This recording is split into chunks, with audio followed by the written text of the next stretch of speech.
Mateus 9. Entrando Jesus num barco, passou para o outro lado e foi para a sua própria cidade. E eis que lhe trouxeram um paralítico deitado num leito. Vendo-lhes a fé, Jesus disse ao paralítico: Tem bom ânimo, filho.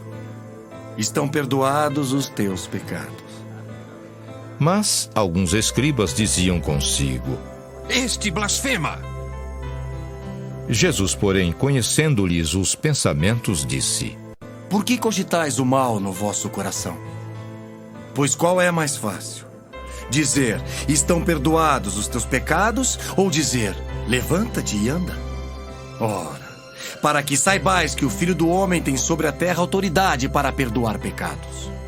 Disse então ao paralítico: Levanta-te, toma o teu leito e vai para a tua casa. E levantando-se, partiu para sua casa. Vendo isto, as multidões, possuídas de temor, glorificaram a Deus que dera tal autoridade aos homens. Partindo Jesus dali, viu um homem chamado Mateus sentado na coletoria e disse-lhe: Segue-me. Ele se levantou e o seguiu. E sucedeu que, estando ele em casa, à mesa, muitos publicanos e pecadores vieram e tomaram lugares com Jesus e seus discípulos. Ora, vendo isto, os fariseus perguntavam aos discípulos: Por que come o vosso mestre com os publicanos e pecadores? Mas Jesus, ouvindo, disse: Os sãos não precisam de médico, e sim os doentes. Ide, porém, e aprendei o que significa. Misericórdia quero, e não holocaustos. Pois não vim chamar justos, e sim pecadores ao arrependimento. Vieram depois os discípulos de João e lhe perguntaram: Por que jejuamos nós, e os fariseus muitas vezes, e teus discípulos não jejuam? Respondeu-lhes Jesus: Podem, acaso, estar tristes os convidados para o casamento enquanto o noivo está com eles? Dias virão, contudo, em que lhes será tirado o noivo, e nesses dias hão de jejuar. Ninguém põe remendo de pano novo em veste velha, porque o remendo tira parte da veste e fica maior a rotura. Nem se põe vinho novo em odres velhos. Do contrário, rompem-se os odres, derrama-se o vinho e os odres se perdem. Mas põe-se vinho novo em odres novos e ambos se conservam.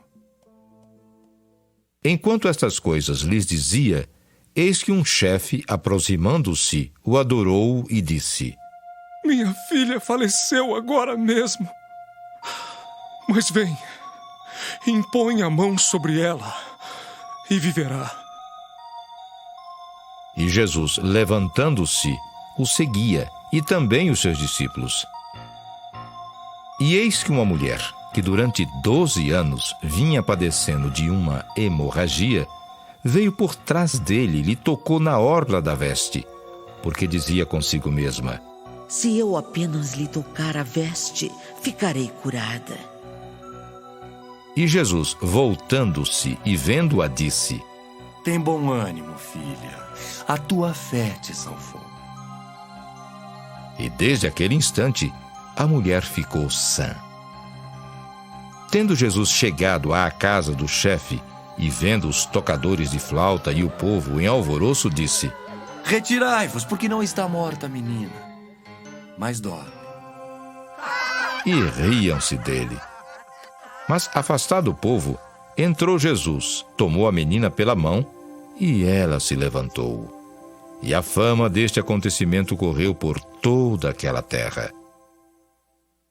Partindo Jesus dali, seguiram-no 2 cegos, clamando: Tem compaixão de nós, filho de Davi. Tendo ele entrado em casa, aproximaram-se os cegos e Jesus lhes perguntou: Credes que eu posso fazer isso? Responderam-lhe: Sim, Senhor. Então lhes tocou os olhos, dizendo: Faça-se-vos conforme a vossa fé. E abriram-se-lhes os olhos. Jesus, porém, os advertiu severamente, dizendo: Acautelai-vos de que ninguém o saiba. Saindo eles, porém, divulgaram-lhe a fama por toda aquela terra. Ao retirarem-se eles, foi-lhe trazido um mudo endemoniado.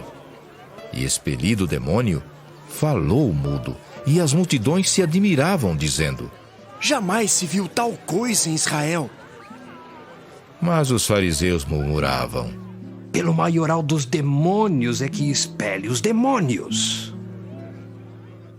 E percorria Jesus todas as cidades e povoados, ensinando nas sinagogas, pregando o evangelho do reino e curando toda sorte de doenças e enfermidades. Vendo ele as multidões, compadeceu-se delas, porque estavam aflitas e exaustas, como ovelhas que não têm pastor.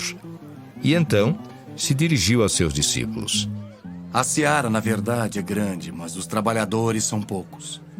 Rogai, pois, ao Senhor da seara que mande trabalhadores para a sua seara.